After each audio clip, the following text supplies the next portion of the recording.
Saudara, setelah saya mendapatkan semua data, baik dari hasil wawancara dan juga dari hasil riset yang kemudian dilakukan oleh tim Aiman, saya akan mengkonfirmasi semua yang saya dapatkan langsung ke kantor pusat Kejaksaan Agung di Jakarta Selatan. Saya akan menanyakan satu persatu apa yang kemudian saya dapatkan untuk saya konfirmasi. Ikuti saya akan masuk ke dalam, saudara, ke Kejaksaan Agung Republik Indonesia. Saudara, teka-teki Jaksa Pinangki. Saya mendatangi gedung Kejaksaan Agung dan saya temui Kepala Pusat Penerangan Hukum Kejaksaan Agung, Pak Hari Setiono. Pak Hari, terima kasih Pak Hari. Terima kasih, selamat sore. Selamat sore Pak. Pak, siapa sih Pak Jaksa Pinangki? Jaksa Pinangki adalah salah satu jaksa yang ada di Kejaksaan Agung yang bertugas di samping jabatannya sebagai jaksa fungsional, juga menjabat sebagai pejabat struktural pada Biro Perencanaan di posisi eselon 4. Pertanyaan saya selanjutnya, apa kaitannya Biro Perencanaan, seorang jaksa eselon 4, bertemu dengan buronan kakap? Bahkan kalau saya harus katakan, saudara, bahwa ketika Jaksa Agung menyampaikan keluh kesahnya pada 29 Juni 2020 di depan Komisi 3 DPR, ternyata 7 bulan sebelumnya, jaksa di lingkungan Kejaksaan Agung sudah bertemu dengan buronannya. Agak sulit untuk mengatakan bahwa ini mencoreng Korps Kejaksaan Agung. Ya, ketika seorang jaksa atau pegawai kejaksaan tidak melaksanakan tugas kedinasan, artinya sedang berada di luar, tentu pimpinan atau kami tidak bisa mengawasi sepak terjangnya kemana.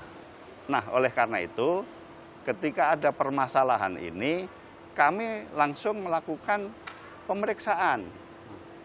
Kok bisa seperti ini? Dan akhirnya kami bidang pengawasan sudah melakukan pemeriksaan terhadap yang bersangkutan. Apa yang terjadi, Mas Aiman? Ternyata terbukti bahwa yang bersangkutan 9 kali pergi ke luar negeri tanpa izin. Semuanya terkait Joko Chandra? Nah, itu yang nanti bagian dari proses. Ada dugaan, ini masih dugaan, suatu peristiwa yang diduga pidana. Oleh karena itu, satu, hukuman administratif terhadap perbuatan yang pergi tanpa izin tadi. Yang kedua adalah dugaan adanya suatu peristiwa pidana yang hal itu diserahkan ke bidang Pitsus untuk ditindaklanjuti. Ya, pertanyaan juga selanjutnya terkait dengan pidana tadi. Bagaimana mungkin seorang jaksa eselon 4 kemudian bertemu buronan kakap yang kemudian membiayai pula, ini informasi yang saya dapatkan, Pak, saya konfirmasi, tiket dari Anita Kolopaking yang belakangan menjadi pengacara Joko Chandra. Ya, itulah yang segera akan dilakukan pendalaman-pendalalan. Betul, yang memberikan uang itu adalah Jaksa Pinangki, Pak, kepada Anita Kolopaking, tiket dan sebagainya. Saya mendengar bahkan bisnis kelas, pesawat kelas penerbangannya. Ya, tadi di depan saya sampaikan bahwa ada 2 perbuatan menurut laporan hasil pemeriksaan itu. Yang pertama tadi sudah saya jelaskan. Yang kedua diserahkan ke Pitsus. Nah, di Pitsus tentu akan dilakukan telaahan. Prosesnya seperti itu, SOP-nya seperti itu. Ketika dilakukan telaahan oleh bidang Pitsus, kemudian ada kesimpulan apakah nanti naik ke penyelidikan atau langsung penyidikan. Nah, ini kita tunggu. Mudah-mudahan dalam waktu minggu depan sudah ada progres untuk mengetahui apakah ditindaklanjuti dengan penyelidikan atau penyidikan. Dalam rangka apa? Mengungkap apa yang sedang berkembang di masyarakat itu. Termasuk informasi juga yang saya dapatkan dari MAKI, Masyarakat Anti Korupsi Indonesia, bahwa ada dugaan, sekali lagi saya garis bawahi, dugaan anggaran yang diajukan oleh Jaksa Pinangki kepada Joko Sugiharto Chandra untuk membebaskannya lewat fatwa Mahkamah Agung, tapi kemudian gagal.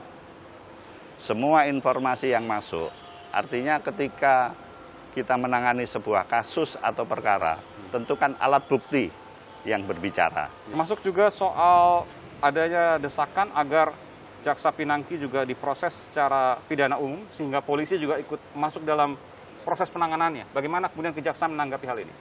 Ya, karena proses penanganan pidana umum ada di kepolisian, tentu kami tidak mempunyai kapasitas untuk itu. Namun demikian, sebagai sesama institusi, ada aturan-aturan yang harus diikuti bersama, bagaimana apabila seorang jaksa diduga, sekali lagi diduga melakukan tindak pidana, itu ada mekanisme-mekanisme. Iya. Kita tunggu sama-sama nanti Pak perkembangannya.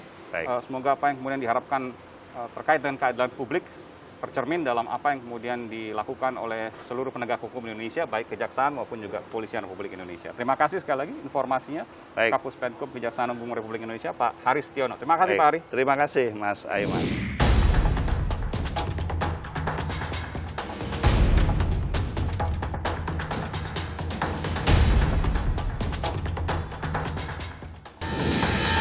Saudara, kasus Joko Chandra bukannya sudah tamat, tapi fakta terbaru justru menguak sesuatu yang lebih hebat.